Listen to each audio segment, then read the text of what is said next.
Self-Development with Tactics podcast. Today we are gonna go through ChatGPT. Indeed, I have pre-generated some answers for some questions that I think may be rather interesting, and also on Tim Ferriss on one hand, on the other hand philosophy in general, and on the third hand Stoicism. So I'm really excited to go through them. I haven't read the answers. I was just typing a few questions, trying to overlook things, to make sure that there's something of value and interest in it, or that it is interesting to me. And yeah, I think let's go through it, I guess. There we go. There is it. Summary sets, is it this? I think it indeed is, yeah. So what are Tim Ferriss' tips on happiness? Please excuse the typos. I'm definitely not making sure that I'm writing everything as correctly as I could, or maybe as I should. In his book, The 4-Hour Work Week and Other Works, Tim Ferriss shares several tips and strategies for achieving happiness. And here are some of the key takeaways. The first one, focus on experiences over possessions. Ferriss suggests that happiness is more closely linked to experience than possessions. By prioritizing experiences such as travel, time with loved ones, and learning new skills, we can increase our overall happiness and well-being. The second one, practice gratitude. Ferriss recommends taking time each day to focus on things you are grateful for. This can help shift your focus away from negative thoughts and increase feelings of happiness and contentment.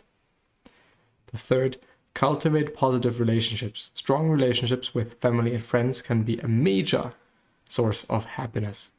Ferriss suggests prioritizing time with loved ones and investing in these relationships to increase happiness. Pursue your passions. Pursuing activities and hobbies that you are passionate about can bring a sense of fulfillment and happiness.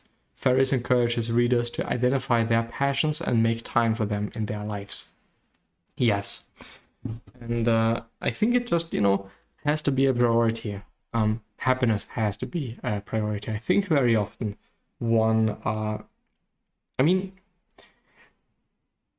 prioritizing happiness is definitely something one needs to work up to, I guess. Of course, when you are in need of some money, you're probably gonna take any job you can get your hands on, or you can get, and therefore you may not even be able to prioritize your happiness by maybe choosing a job that you would really like to do, but you're gonna make less money, for example.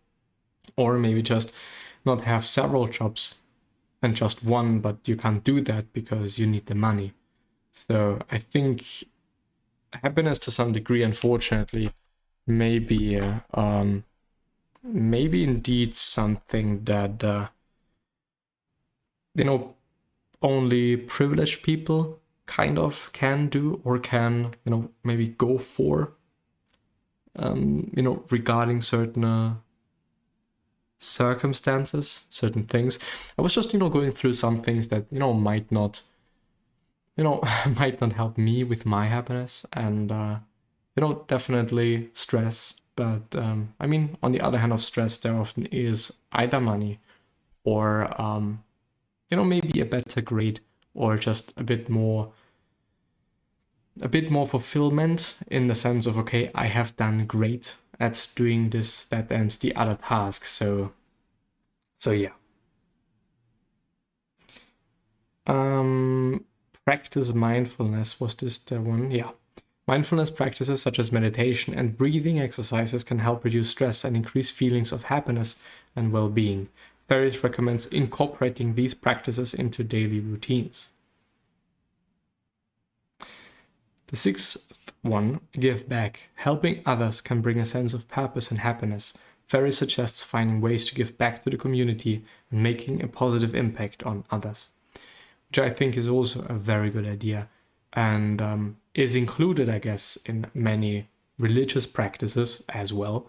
So, maybe you're just, going through whatever religion that you're into, or whatever, maybe even community that you're in, to, see whether this is the case. And I have seen throughout the years that, sometimes it really makes sense that, especially religions, I think, are doing certain things. There probably was a thought behind that, even though it may be it may be taught and or shown in a way that might not make clear what the intent there is. So I don't know. Giving to people, giving to the poor, giving to those people that are in need, is nothing new. But I do not remember reading anything in the Bible, or just in religion class that I have had in school, and about like, okay, this is the reason why giving to people makes sense and whatever. So yeah, I think you know what I'm referring to, what I'm talking about. Overall, Ferris emphasizes the importance of finding balance and prioritizing the things that truly bring us happiness and fulfillment. By focusing on experiences, cultivating positive relationships, and practicing gratitude and mindfulness, we can increase our overall happiness and well-being. Sometimes this might also mean, this balance might also mean being able to speak up, being able to see through things, being able to realize certain things, maybe sometimes even realizing the power that one is having, the power over one's own life that one is having. But yeah. What are other philosophies saying about achieving happiness? There are many different philosophies, schools of thought that address the topic of achieving happiness. So here are a few examples. I do think, since there are just so many philosophies, ChatGPT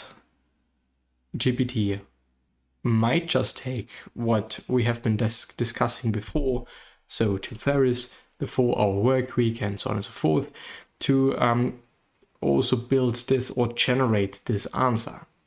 So the first one is Stoicism, the second one is Buddhism, then we have positive psychology, and then existentialism. I kind of have a feeling that they really also, might be in the same space of, topics or thoughts just.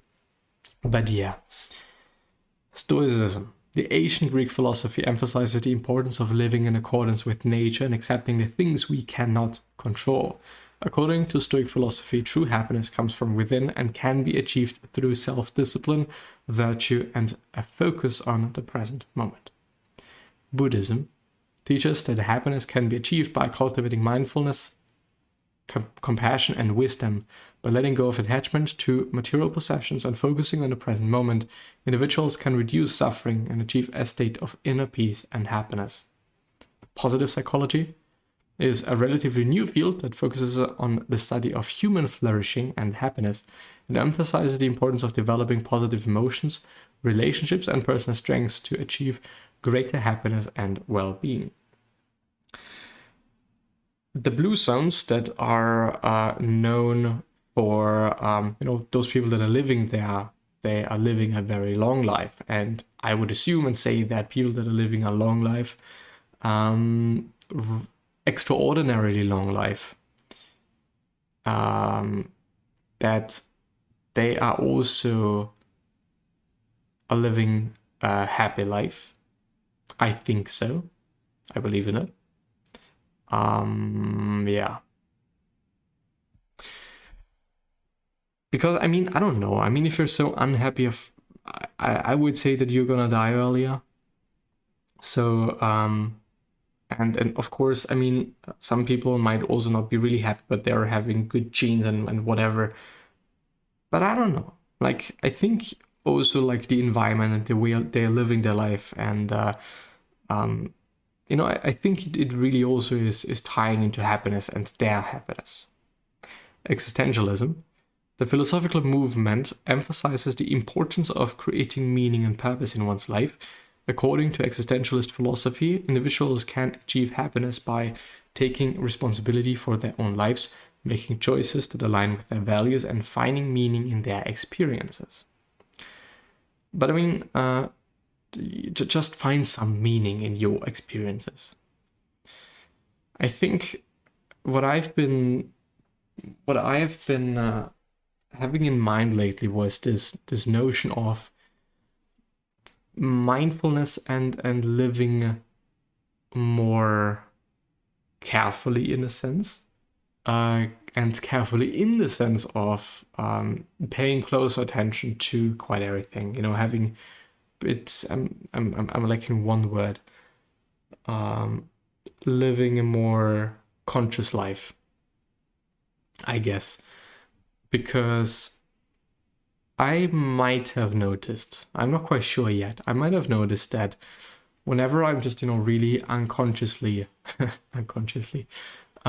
mindlessly, doing things, I'm just working on whatever that I have to work on, and so on and so forth, I do have a feeling that I'm not as happy as, and also definitely more stressed compared to me sitting there and exactly knowing what I'm doing, not necessarily planning every single movement and noticing every single movement, but realizing, okay, now I'm sitting here, I'm doing this.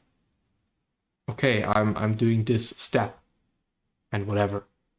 I do sometimes, I do lately feel that, this might be one way to deal with feeling overwhelmed, which was actually also like this question: what is Stoicism and Buddhism saying about feeling overwhelmed? Because lately I've had a really hard time with feeling overwhelmed. I had really a lot to do, and sometimes then I think, well, is it about me? Am I not able to deal with whatever that I'm having to deal with? But yeah, both Stoicism and Buddhism offer insights and techniques for dealing with feelings and overwhelm. In Stoicism, one of the central tenets is the idea of focusing on what is within our control and accepting what is outside of our control. When faced with overwhelming situations, Stoic philosophy encourages individuals to take a step back and focus on the things they can control, such as their own thoughts and reactions. By accepting that some things are outside of our control, we can reduce feelings of stress and anxiety and focus our energy on the things that we can influence.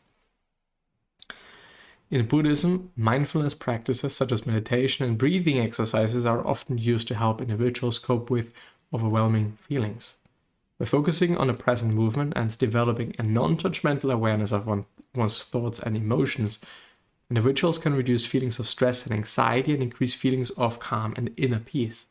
Additionally, Buddhism emphasizes the importance of letting go of attachments to material possessions and external circumstances, which can also help reduce overwhelm by focusing on what is truly important in life.